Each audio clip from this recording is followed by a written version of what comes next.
Hi hello மக்களே, welcome to Vimla update. இன்றைக்கி வந்து நான் புதுமையான ரெசிபி தான் செஞ்சுருக்கேன். லெமன் பொட்டேட்டோ பெப்பர் ஃப்ரை தான்.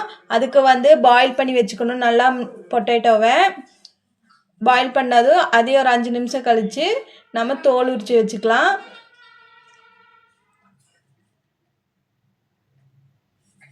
நல்லா பாயில் பண்ணிடுங்க, சூப்பராக இருக்கும். இது வந்து கர்ட் ரைஸுக்கு செமையாக இருக்கும். சாம்பார் எதுக்கு வேணாலும் நீங்கள் சைடிஷாக யூஸ் பண்ணிக்கலாம். அடுத்தது இதே வந்து நல்லா க்யூப் சைஸில் நம்ம கட் பண்ணிக்கலாம்.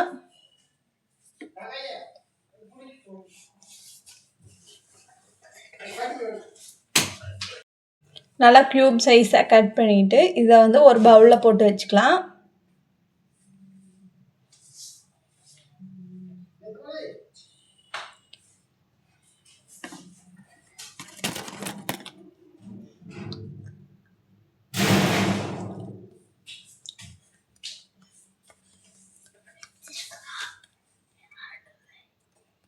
சின்ன சின்ன கண்கள் சிரிக்கிறது.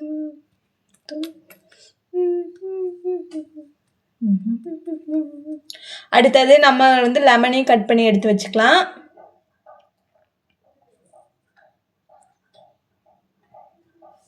நம்ம வந்து ஆஃப் லெமன் தான் யூஸ் பண்ணுறோம். அதுக்கு அடுத்தது வந்து நம்ம அடுப்பு பற்ற வச்சு அடுப்பில் பேன் வச்சுக்கலாம். இது ஈஸியான ரெசிபி தாங்க, 5 மினிட்ஸ் கூட உங்களுக்கு எடுக்காது. அடுத்தது பேன் நல்லா சூடானது நம்ம 2 டேபிள் ஸ்பூன் எண்ணெய் ஊற்றிக்கலாம். எண்ணெய் நல்லா சூடானது நம்ம 1/2 ஸ்பூன் ஜீரா ஆட் பண்ணிக்கலாம். ஜீரா நல்லா வெடித்து வந்ததும் நம்ம வந்து கார்லிக் வந்து தனியாக ஸ்பைஸ் பண்ணி வச்சுருக்கோம், அதையும் நம்ம அது கூட ஆட் பண்ணிக்கலாம்.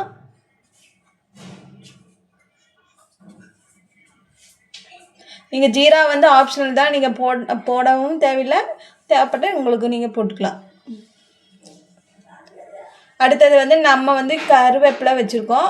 அடுத்தது வந்து இந்த மிளகாய் வச்சுருக்கோம். மிளகாவில் வந்து நம்ம ஸ்பைசி மிளகாய் தான் வச்சுருக்கோம், சில்லி, ஸ்பைசி சில்லி அதுதான் நான் யூஸ் பண்ணியிருக்கேன். அது நல்லா ஃப்ரை ஆனது நம்ம கட் பண்ணி வச்சுருந்த பொட்டேட்டோவை போட்டு நல்லா ஃப்ரை பண்ணிக்கலாம்.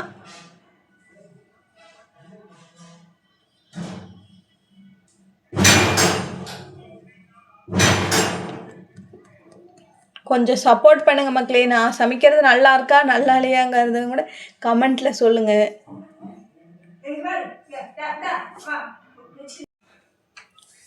இதை நல்லா எண்ணெயில் பொரிக்கிற மாதிரி எடுத்துக்கலாம். அடுத்தது நம்ம உப்பு ஆட் பண்ணிக்கலாம். நம்ம தேவையான அளவு உப்பு நம்ம ஆட் பண்ணிக்கலாம். இதையும் நல்லா ஃப்ரை பண்ணிப்போம்.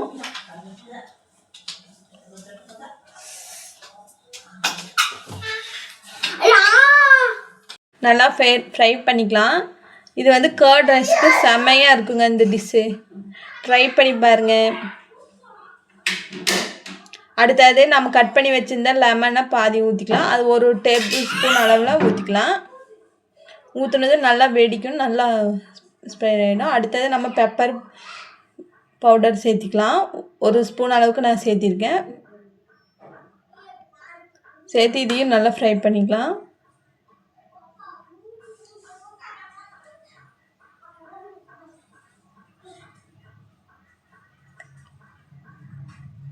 பொட்டேட்டோ ஃப்ரை எல்லோரும் செஞ்சுருப்பீங்க, பட் இருந்தாலும் நான் இது புதுசாக செஞ்சுருக்கேன். இது ட்ரை பண்ணுங்கள். இது பிடிச்சிருந்தால் லைக் பண்ணுங்கள், ஷேர் பண்ணுங்கள், கமெண்ட் பண்ணுங்கள். இதை வந்து 5 நிமிஷம் நம்ம மிக்ஸ் பண்ணதும் ஆஃப் பண்ணிடலாம்.